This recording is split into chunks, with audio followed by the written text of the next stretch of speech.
Le lancer coup droit sous la canne. Aussi bien en lancer rotatif que linéaire ou lancer roulé. Ici, avec Serge, dans ses débuts, il a bien progressé depuis, l'animal.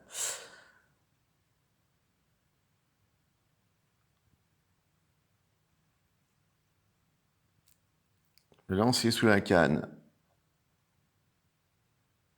Deux principes de base. Le premier, la canne vient près du corps, à la verticale. On attend que la soie vienne se rapprocher sous la canne avant de la propulser.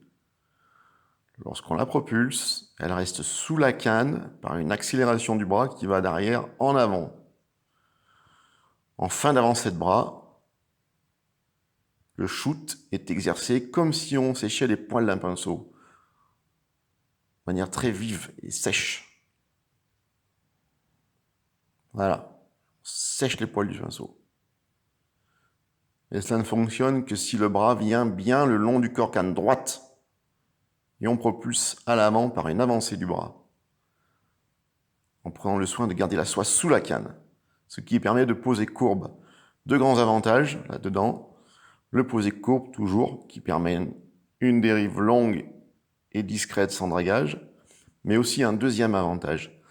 Lorsqu'il est exercé de manière linéaire, en avançant le bras, on peut se passer du faux lancer. Du coup, on peut pêcher les coups où on a un écran de végétation à l'arrière et où le faux lancer n'est pas possible. On peut aussi l'exercer de manière classique en rotatif, avec un faux lancer arrière, en faisant passer la boucle sous la canne. Deux alternatives. Ici, canne droite, la soie le long du corps, j'accélère d'un coup en faisant passer la soie dessous, et je propulse ma soie à 7-8 mètres sans difficulté aucune, avec un posé courbe.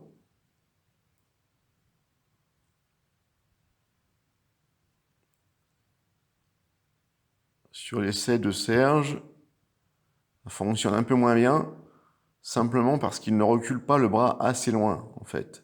Son bras s'arrête là, il ne devrait pas s'arrêter. Il devrait ramener le bras, sa main jusqu'au niveau de son épaule.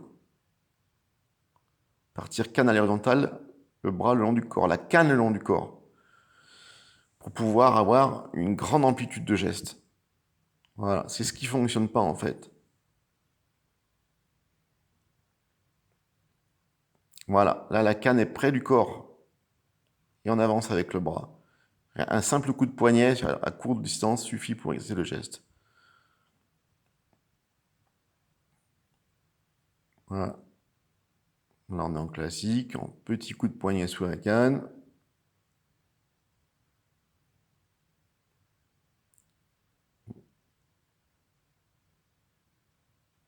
Des faux lancers sous la canne. Et hop, j'accélère en avançant le bras.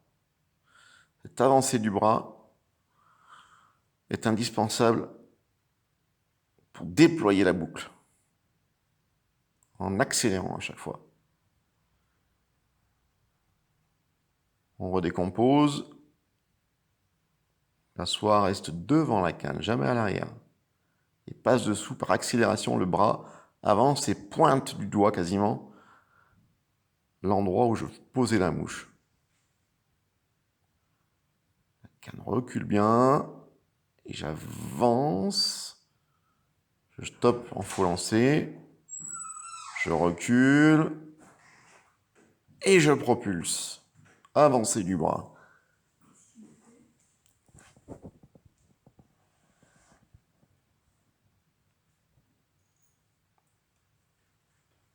On refait un peu au ralenti. Canne monte, monte, monte. La soie passe lentement sous la canne. J'avance le bras. La soie reste sous la canne. Je recule le bras. La soie reste sous la canne. Et là, j'avance le bras avec énergie. Jusqu'au bout, je déploie le bras. Cette accélération permet à la boucle d'aller se poser sur la berge opposée.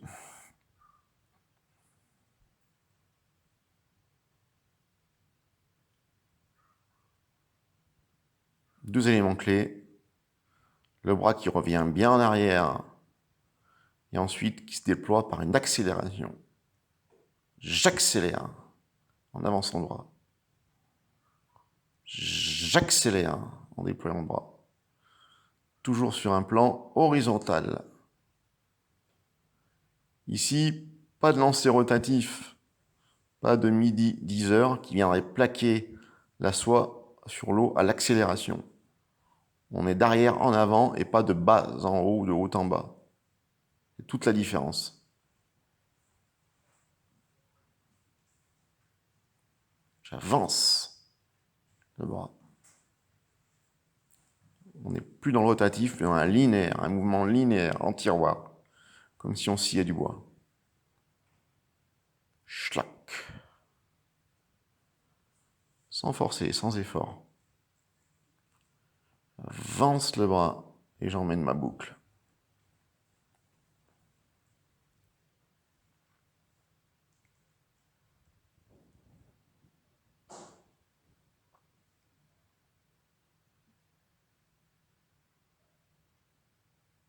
Voilà.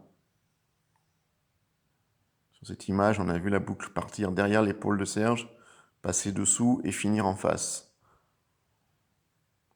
À aucun moment j'accroche Serge. La soie passe dessous sur le côté. Et le bras, lui, finit dans la direction de l'endroit où je veux poser ma boucle, poser ma mouche. C'est le bras qui donne la direction.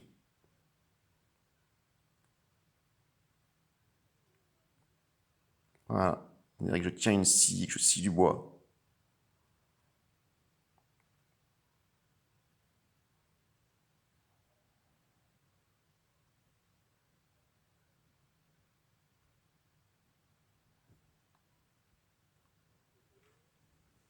On est dans le geste linéaire.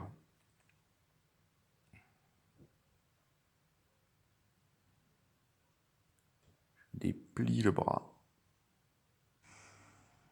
Tout à l'inverse du lancer rotatif, où le coude a tendance à rester le long du corps, et c'est la rotation midi 10 heures qui propulse la soie. Ici, c'est le geste en tiroir d'arrière en avant qui permet de propulser la boucle.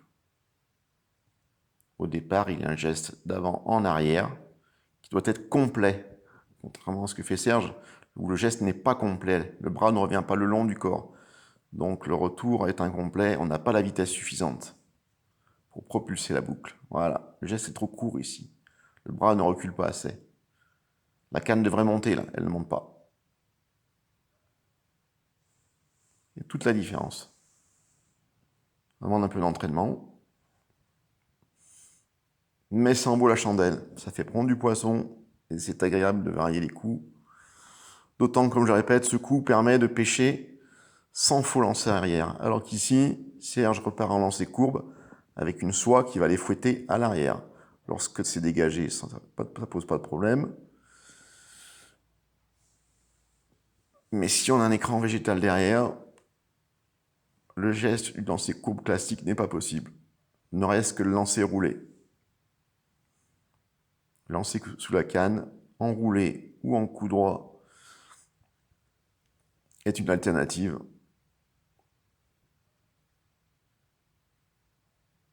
Voilà, on voit bien ici la soie qui vient d'avant en arrière. S'il y avait un écran mutation, la soie s'accrocherait. Alors que sur les gestes précédents, la soie restait à l'avant du pêcheur quasiment. C'est donc un geste qui apporte un réel plus.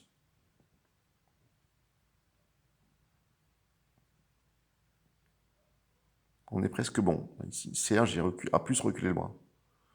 Bon, en arrière-plan,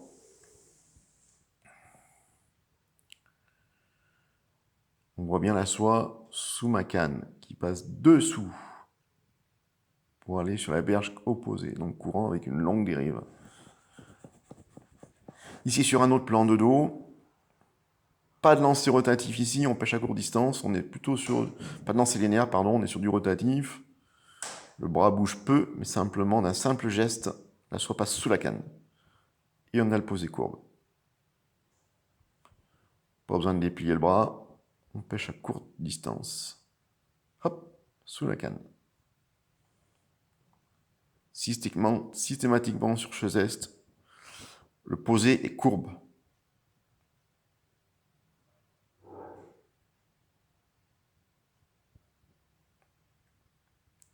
Aussi intéressant pour les pêches aval. On peut le compléter par un petit mending de repositionnement de la soie qui permet de gagner un petit mètre supplémentaire de dérive. Ici sur un autre profil, mais sur un lancer plutôt rotatif ici.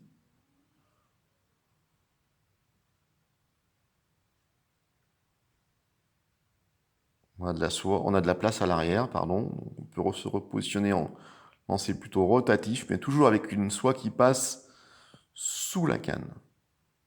Toujours le posé courbe, qui permet à la mouche d'arriver en premier sur le poisson, puis de bas de ligne, la soie quand elle est sur le côté, plus à l'écart du champ de vision du poisson. Je passe sous la canne. Hop, sous la canne. C'est dommage, ici on voit très peu la soie. Autre avantage de ce type de lancer, c'est que la soie passant toujours sous la canne, là où la canne passe, la soie passe. Ce n'est pas de moi, c'est de Serge Rollo, qui maîtrise à la perfection ce geste, et qui en est peut-être même l'inventeur, entre guillemets. Comme je le disais, là où la canne passe, la soie passe, donc gros avantage quand on pêche sous un tunnel végétal, où le lancer rotatif n'est pas possible sans accrocher les branches basses. Ici, là où la canne passe sous les branches, la soie étant sous la canne, la soie passe sans difficulté. C'est aussi un avantage important. C'est donc un geste qui apporte beaucoup d'avantages.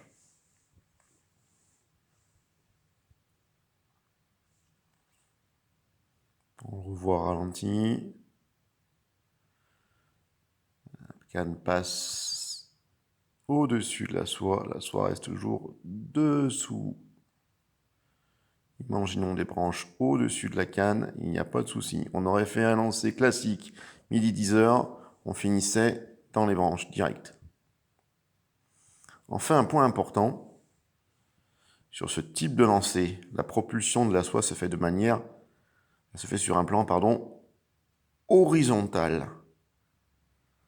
Donc, au blocage, la soie est propulsée de manière horizontale. Contrairement à un lancer midi 10h, où on a un blocage à 10h avec un déploiement de la soie, puis un posé. Si on maîtrise mal le blocage à 10h, et qu'on bloque plus bas, on fait un plaqué de soie. Ici, pas de risque de plaqué de soie. Sur une autre donc prise de vue, cette fois-ci de dos 3/4, où on est quasiment sur un lancer roulé, là. Voilà. On va le revoir, je pense, au ralenti. Ça s'apparente à un lancer roulé ici. On est quasiment à l'arrêt. Gobage.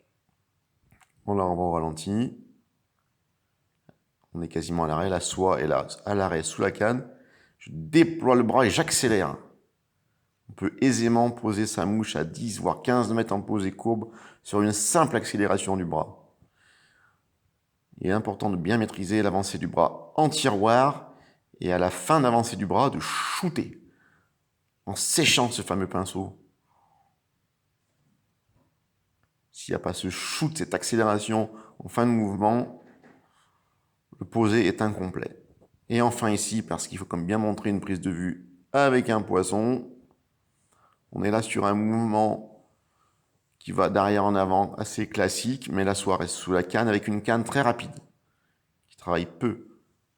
Ici, on est sur un poisson qui gobe depuis un bon moment, certainement sur des exuvies ou des petits insectes, et j'arrivais pas à le prendre.